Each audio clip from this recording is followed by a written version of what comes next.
사도행전 26장 6절에서 7절, 22절에서 23절 네 구절인데요. 띄워주시면 저와 여러분이 함께 읽도록 하겠습니다. 시작. 이제도 여기 서서 신문 받는 것은 하나님이 우리 조상에게 약속하신 것을 바라는 까닭이니 이 약속은 우리 12지파가 밤낮으로 간절히 하나님을 받들어 섬김으로 얻기를 바라는 바인데, 아그리빠 왕이여, 이 소망으로 말미암아 내가 유대인들에게 고소를 당하는 것이니이다. 하나님의 도우심을 받아 내가 오늘까지 서서 높고 낮은 사람 앞에서 증언하는 것은 선지자들과 모세가 반드시 되리라고 말한 것밖에 없으니, 곧 그리스도가 고난을 받으실 것과 죽은 자 가운데서 먼저 다시 살아나사 이스라엘과 이방인들에게 빛을 전하시리라 하심이다 하니라. 아멘. 황승수 목사님께서 소망의 기도라는 제목으로 말씀 전하시겠습니다. 예, 주일 예배 오신 여러분 주의 이름으로 환영합니다. 저희 부부는 이제 지난주에 여러분 덕에 이렇게 첫째 딸의 결혼식 참가차 미국에 잘 다녀왔습니다. 그곳에서 다른 가족들도 이제 만날 수 있었고요. 또 사돈네 식구들도 만날 수 있는 기회가 있었습니다. 이제 생각해 보면 사위가 새로운 가족으로 들어온 것이기도 하지만 어려 보이기만 했던 딸이 결혼한 것에 대한 좀 먹먹함이 크기도 했던 것 같습니다. 예, 결혼식장을 보면은 아무도 긴장하지 않은데 저 혼자 긴장했다고 그러더라고요. 예, 굉장히 마음이 여러 가지 복잡했습니다. 그래서 결혼식은 이제 사위와 딸이 둘이 섬기는 교회에서 결혼식을 했는데요. 교회 전체가 다 나서서 결혼식을 돕는 모습이 매우 인상이 깊었습니다. 결혼 예배에도 은혜가 있었고요. 그래서 그곳 장로님과도 이제 따로 식사를 했는데 그 교회에 대해서 좀 더 알게 되었습니다. 그 교회가 이제 1990년도에 새로 이제 시작된 교회인데, 창립한 날 설교 제목이 그거였대요. 오순절 성령 강림. 그런데 그날 모인 사람이 120명이 있답니다. 이제 그러고 나서 그 교회에 이제 하나님의 임재가 계속 있었대요. 그래서 처음 온 청년들도 교회 오면 바로 며칠 얼마 안 돼서 예수님 믿게 되고, 그래서 통계를 내보니까 매년 출석 인원의 한 20%가 이제 처음 예수님 믿는 사람들이었다고 합니다. 그러니까 그 교회에 부흥이 있었던 겁니다. 지금은 이제 원래 담임하던 목사님이 이제 그만두시고 그 부목사님 중에 한 분이 물려받아서 말씀을 전하고 계십니다. 근데 이제 원래 담임하던 목사님이 하신 말씀을 찾아보니까 이런 말씀을 하세요. 찬송가 중에 이런 찬양 있잖아요. 우리가 큰 은혜를 주신 데 예수시니 이전보다 더욱 사랑합니다. 그죠? 이전보다 더 사랑합니다. 숨질 때라도 내 할 말씀이 이전보다 더욱 사랑합니다. 그러니까 우리가 부흥을 원하는 이유도 이전보다 더욱 예수님을 사랑하기 위해서라는 겁니다. 그죠? 맞는 말이죠. 동시에 우리에게도 도전이 됩니다. 우리는 이전보다 더욱 예수님을 사랑하고 계십니까? 그러니까 어제보다 오늘 예수님을 더 사랑한다고 고백할 수 있냐는 겁니다. 그렇죠? 그렇게 매일매일 그렇게 고백을 하면서 예수님을 사랑하다 죽을 때 가장 예수님을 사랑하는 사람이 되어야 한다는 말입니다. 어떻게 우리는 그렇게 될 수 있을까요? 오늘 말씀을 통해서 주께서 우리에게 주신 음성을 함께 듣기 원합니다. 오늘 본문은 로마 총독의 감옥에 갇힌 바울이 아그리빠 왕 앞에서 자신의 무죄를 변명하는 말이었습니다. 바울은 이렇게 말했죠. 사도행전 26장 6절에 지금 나는 하나님께서 우리 조상들에게 주신 약속에 소망을 두고 있기 때문에 여기에 서서 재판을 받고 있습니다. 우리 12지파는 밤낮으로 열심히 하나님을 섬기면서 그 약속이 이루어지기를 바라고 있습니다. 나는 바로 이 소망 때문에 유대 사람들에게 고발을 당한 것입니다. 그러니까 복음이 소망이라고 얘기를 해요. 무슨 소망이냐? 우리가 지난주에 이수진 목사님의 설교 말씀의 제목이 주 예수 나의 산 소망이었습니다.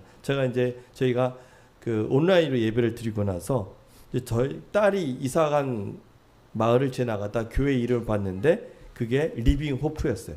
산 소망. 그리고 이제 숙소로 돌아오는 길에도 리빙 호프라는 기독교 센터를 보았습니다. 그래서 이게 우연은 아니다 이런 생각이 들었습니다. 그래서 오늘 말씀에도 이제 소망에 대한 얘기를 나누고자 합니다. 바울이 말하는 소망은 무엇을 말하는 것이었을까요? 그게 우리가 읽었던 22절입니다.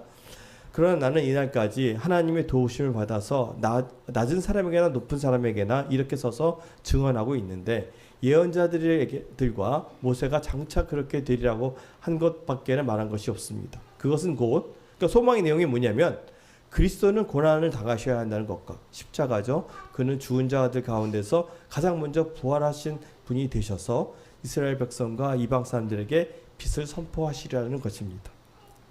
그러니까 그리스도의 십자가와 부활이 바로 그 소망이라는 겁니다. 그렇다면 왜 십자가와 부활이 소망이 됩니까? 세 가지로 말씀드리려고 합니다. 첫째, 부활은요, 죄로 인해서 죽었던 우리가 살 수 있는 유일한 소망이기 때문입니다.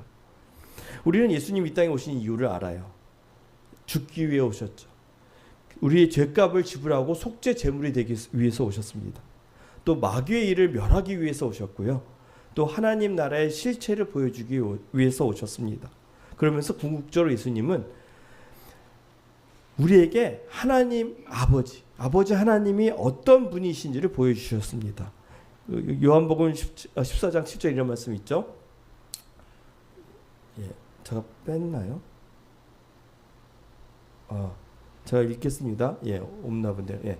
너희가 나를 알았더라면, 요한복음 14장 7절에서 9절인데요. 너희가 나를 알았더라면 내 아버지도 알았을 것이다. 이제 너희는 내 아버지를 알고 있으며 그분을 이미 보았다. 여기 있네요. 예. 이제 너희는 내 아버지를 알고 있으며 그분을 이미 보았다. 빌립이 예수께 말하였다. 주님, 우리에게 아버지를 보여주십시오. 그러면 좋겠습니다. 예수께서 대답하셨다. 그다음 빌립이 빌립아, 내가 이렇게 오랫동안 너희와 함께 지냈는데도 너는 나를 알지 못하느냐? 나를 본 사람은 아버지를 보았다. 그런데 내가 어찌하여 우리에게 아버지를 보여주십시오 하고 말하느냐? 그러니까 예수님을 보면요, 하나님이 어떤 분인지를 알 수 있다는 겁니다. 그렇죠? 우리가 구약 성경을 보면요, 구약 성경을 보면 죄가 얼마나 심각한지를 보여줍니다. 예를 들어서 우리가 이제 제사를 드리려고 제물을 준비해서 가져가다가 실수로 그 제물이 그 불결한 물건이나 불결한 사람에 닿으면 제물 자체가 불결해집니다. 그죠? 그러면 제물을 하나님께 바칠 수가 없었어요. 그만큼 죄가 심각하고 전염성이 강하다는 뜻입니다. 그래서 나병 환자나 죽은 사람을 만진 사람은 그 사람이 불결해졌습니다. 그래서 깨끗해져야 되는 과정을 밟아야 했어요. 그러니까 인간은요, 어떻게 보면 굉장히 잃어버린 상태이고 소망이 없는 처지였습니다. 왜냐하면 세상에는 불결한 것이 얼마나 가득합니까? 근데 그런 것을 우연히 닿다가 더러워지면 그래서 우리가 하나님 앞에 나가려면 끊임없이 우리가 깨끗해져야 했습니다. 그죠? 하나님께 나가는 게 너무 힘든 거예요.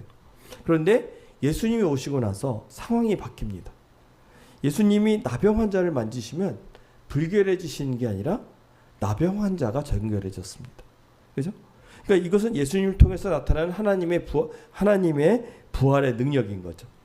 그러니까 또한 이것은 우리가 죄로 인해서 죽었던 우리가 살 수 있는 유일한 소망이기도 합니다. 그러니까 구약에서는요, 불결한 사람들과 같이 지내면 너희들이 불결해진다고 얘기해요. 하지만 신약에서는 다르게 얘기합니다. 오히려 가정 다 믿지 않더라도 믿음을 가진 아내가 있으면 오히려 그 믿음을 가진 아내가 믿지 않은 남편을 거룩하게 한다고 합니다. 집안에 의로움이 있으면 가정 전체에 영향을 준다는 거죠. 영향을 준다는 거죠. 그러니까 믿는 사람은요, 더 이상 움츠러들 이유가 없습니다.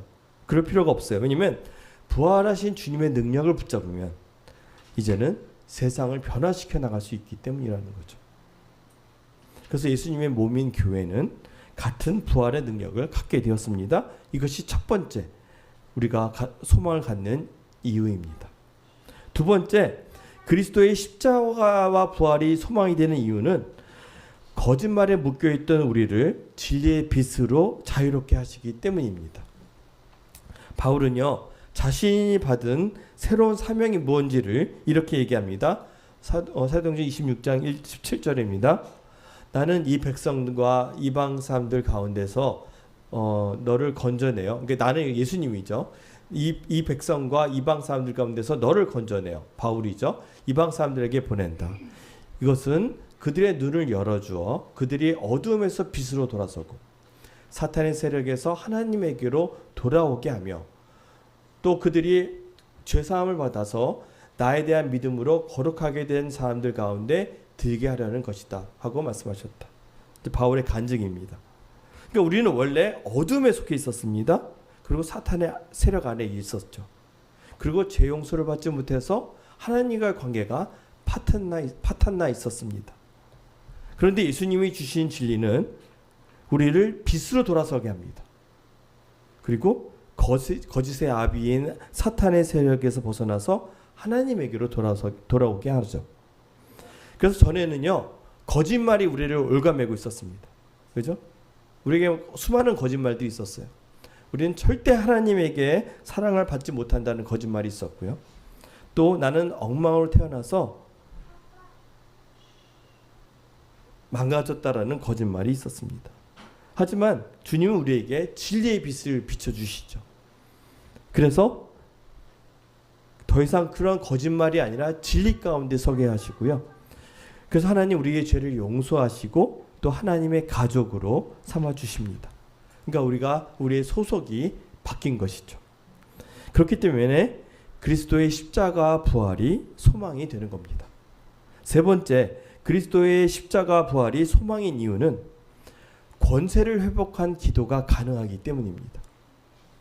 여러분 창세기 1장을 보면요, 하나님이 사람을 만드셨는데 어떻게 만드셨죠? 하나님의 형상대로 만드셨습니다. 이게 무슨 말이냐면 이런 거예요. 이제 어떤 왕이 여러 지역을 다스립니다. 그런데 그 왕이 여러 지역에 한꺼번에 머물 수가 없잖아요. 그래서 한 지역에 머뭅니다. 그러면 다른 지역에는 어떻게 하냐면 자기가 갈 수 없으니까 자기의 모양을 닮은 조각상을 만들어서 거기에다 갖다 놓습니다. 그게 무슨 뜻입니까? 사람들이 보면은 그들이 그 조각상을 보면은 아, 우리한테 왕이 있구나를 이걸 깨닫게 하려는 게 목적인 거예요. 그죠? 그러니까 마찬가지로 우리가 하나님의 형상으로 만들어졌다는 건 뭐냐면 우리를 통해 온 세상이 우리를 보면 아, 왕이 계시는구나 이걸 깨닫게 하는 데 목적이 있다는 거죠. 동시에 왕이 어떤 분인지를 우리를 통해서 알 수 있게 된다는 얘기이기도 합니다. 그죠? 더 나아가 하나님은요, 인간에게 온 세상을 다스릴 권세까지 주셨습니다. 문제는 뭡니까? 죄로 인해서 사람이 자기 자리를 잃어버렸다는 겁니다. 성경은 우리가 누군가에게 순종하면 그 사람의 노예가 된다고 말씀하십니다. 그러니까 우리가 아담과 이브가 사탄의 거짓 약속에 속아서 사탄의 말에 순종했을 때 우리는 사탄의 노예가 되었고요. 동시에 하나님에게 받은 모든 권세를 잃어버리게 되었습니다. 그래서 성경은 사탄이 공중의 권세 잡은 자라고 말하죠. 그런데 예수님이 오시고 나서 모든 것이 바뀌었다는 겁니다. 예수님이 십자가에서 죽고 부활하신 후에 제자들에게 나타나셔서 이렇게 말씀하셨습니다. 마태복음 28장입니다. 예수께서 다가와 그들에게 말씀하셨다. 나는 하늘과 땅의 모든 권세를 받았다. 그죠? 예수님이 모든 권세를 회복하셨습니다. 그러니까 예수님을 믿고 예수님의 이름으로 기도하는 사람은 권세를 회복해서 권세 있는 기도를 할 수 있게 되었다는 얘기입니다. 여러분, 이 기도할 때 권세가 굉장히 중요해요. 왜냐하면 권세를 잃어버린 기도는요, 아무런 능력이 없기 때문입니다. 반면에 권세가 있으면 다릅니다. 그 얘기가 마태복음 16장 19절에 나오죠. 내가 너희에게, 예수님이 하신 말씀이에요. 내가 너희에게 하늘나라의 열쇠를 주겠다. 내가 무엇이든지 땅에서 매면 하늘에서도 매일 것이고 땅에서 풀면 하늘에서도 풀릴 것이다. 그러니까 우리 열쇠를 가진 사람은 잠그면 하늘에서 잠기고 풀리면 하늘에서도 풀린다고 말씀을 하세요. 그러니까 이 하늘나라의 열쇠라는 것이 이게 엄청난 권세가 되고요. 그것이 그런 권세를 가진 기도는 능력이 있다는 겁니다. 그러니까 능력 있는, 그러니까 권세가 있는 기도는요, 단순한 하소연이 아닙니다. 그 기도는 새로운 것이 태어나는 자리가 될 것이고 장애물이 제거되는 자리가 될 것입니다. 그죠? 우리가 그런 기도를 해야 되는 거죠. 그러니까 또 이 기도는요, 순종을 통해서 붙잡아야 할 것을 가능하게 합니다. 이게 무슨 말이냐면 그러니까 기도는 전쟁터이고요, 순종은 그 전리품을 가져오는 자리가 된다는 거죠. 그래서 기도로 싸우고 순종으로 들어가서 붙잡을 때 그 응답이 완성이 된다는 얘기입니다. 우리는 이런 기도를 해야 돼요. 이런 기도를 할 수 있게 되었어요. 이처럼 예수님 안에서 우리가 권세를 회복하였기 때문에 우리는요, 이 땅에서 하나님 아버지를 대표하게 되었습니다. 그래서 모든 민족이 우리를 보면요, 아 맞아, 만왕의 왕이 계시구나. 동시에 우리를 통해서 하나님이 어떤 분인지를 알 수 있게 된다는 얘기입니다. 그죠? 물론 우리가 예수님의 주되신 밖으로 벗어나면 불가능합니다. 그죠? 우리가 예수님이 나의 주님이 되실 때만 이게 가능한 일이죠. 이런 사람이 되고 싶지 않습니까? 예, 예수님을 주님으로 섬김으로 이 땅에서 하나님 아버지를 대표하시는 여러분이 되시기를 주님의 이름으로 축복합니다. 지금까지 우리는 예수 그리스도의 십자가 부활이 갖는 소망이 무엇인지 살펴보았습니다.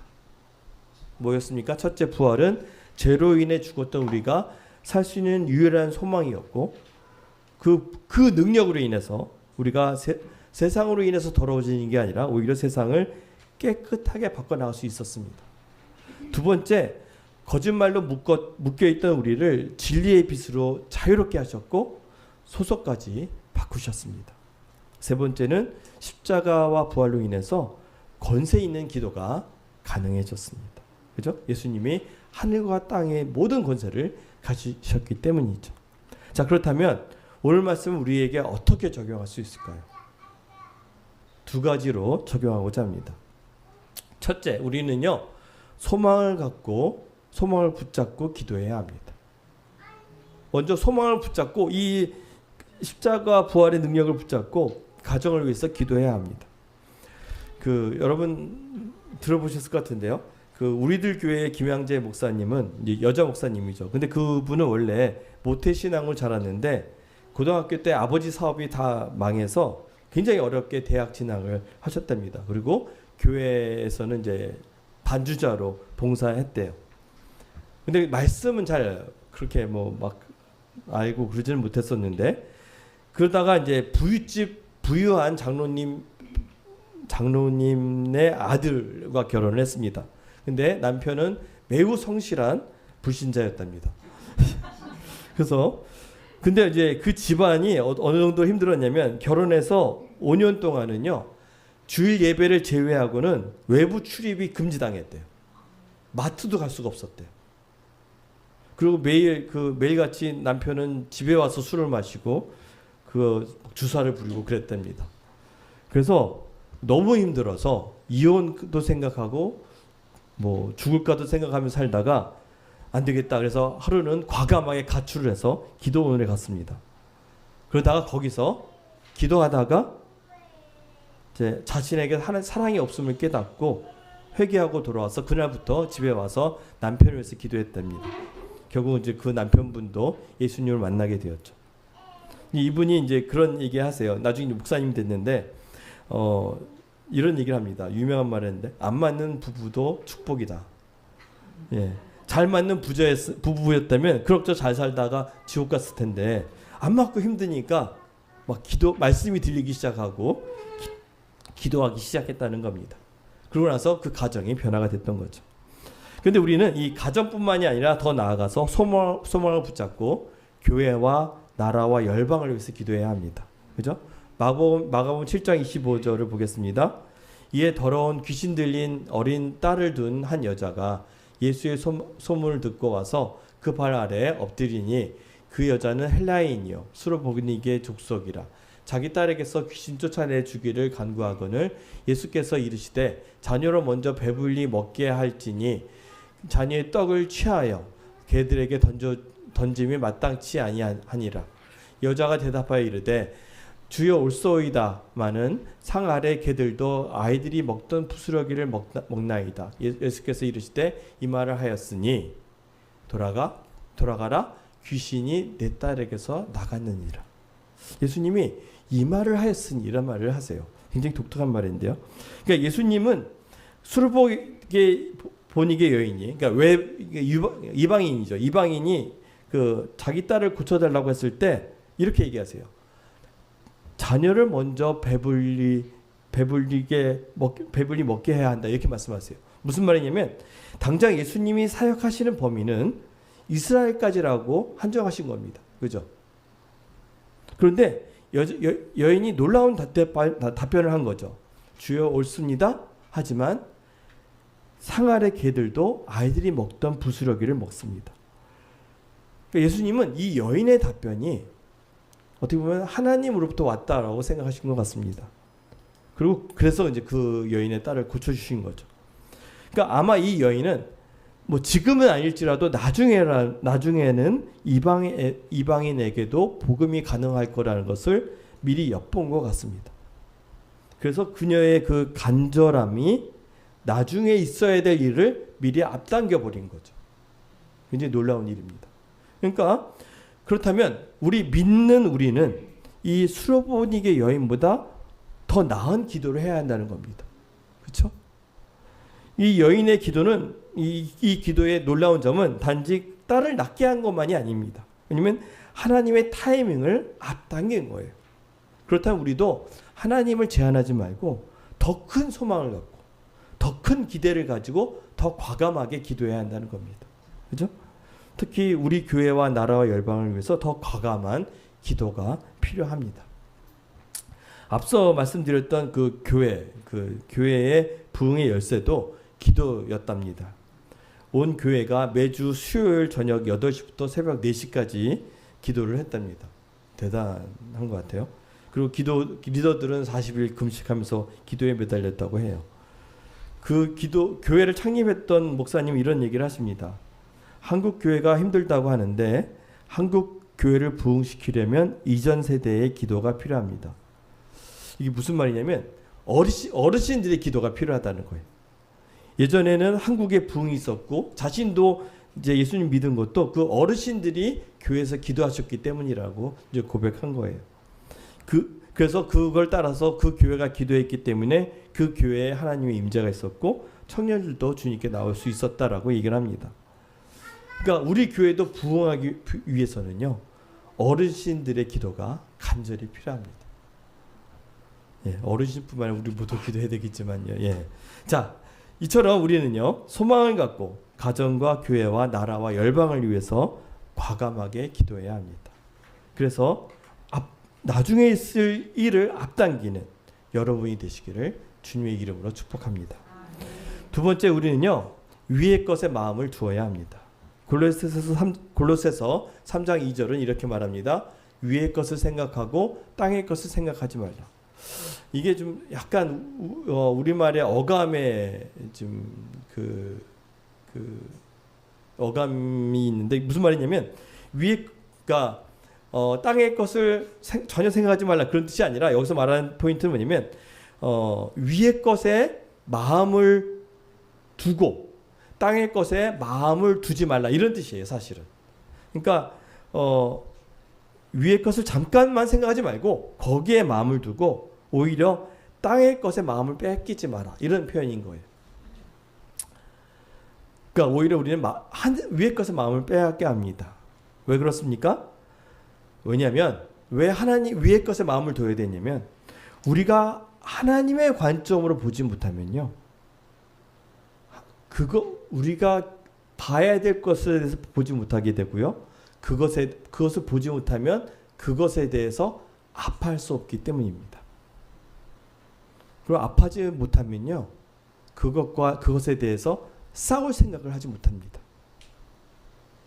그리고 그것과 싸울 생각을 못하면 나중에 있을 일을 앞당기는 일도 일어나지 않는다는 겁니다. 그죠? 하나님이 보시는 것을 우리도 봐야 한다는 거죠. 이 세상에 나쁜 일이 자꾸 일어나는 것은 오늘 아침에 8시에 여기 가까운 아파트에서 불이 났다고 합니다. 예. 그래서 뭐 어떤 안 좋은 일도 있었다고 하는데 하여튼 우리는 모르죠. 어떤 이 세상 자꾸 나쁜 일이 일어나는 것은 어찌 보면 기독교인들의 책임이 있습니다. 왜냐하면 하나님이 이 땅에 대한 권세를 주신 사람들이 우리들이 있기 때문입니다. 그죠? 그렇기 때문에 그렇기 때문에 하나님께서는 하나님이 아파하시는 것을 함께 아파하는 사람을 찾으십니다. 또 하나님이 보시는 것을 함께 보는 사람을 찾으세요. 그런 사람은요, 무엇이 우리 가정에 필요한 일인지, 무엇이 우리나라에 필요한 일인지, 무엇이 열방에 필요한 일인지를 미리 보고 아파하며 위에서 싸웁니다. 우리는 그런 사람이 되어야 합니다. 이제 말씀을 마무리하고자 합니다. 우리는 오늘 말씀의 적용으로 십자가와 부활의 소망을 붙잡고 기도해야 한다고 말씀드렸습니다. 또 위의 것에 마음을 두어야 한다고도 말씀드렸습니다. 이렇게 소망을 붙잡고 기도할 때 우리는요, 날마다 예수님을 더 사랑하게 될 것입니다. 그죠? 그 십자가 부활이 소망이 되기 때문에 또 위의 것에 마음을 두어 하나님과 함께 보고 아파하면서 싸워 나갈 때 우리는 이 땅에서 정말 하나님을 대표하는 권세자로 자리매김을 하게 될 것입니다. 그죠? 이처럼 소망을 붙잡고 기도함으로 이 수르보니게 여인처럼 기도 응답을 받는 여러분이 되시기를 주님의 이름으로 축복합니다.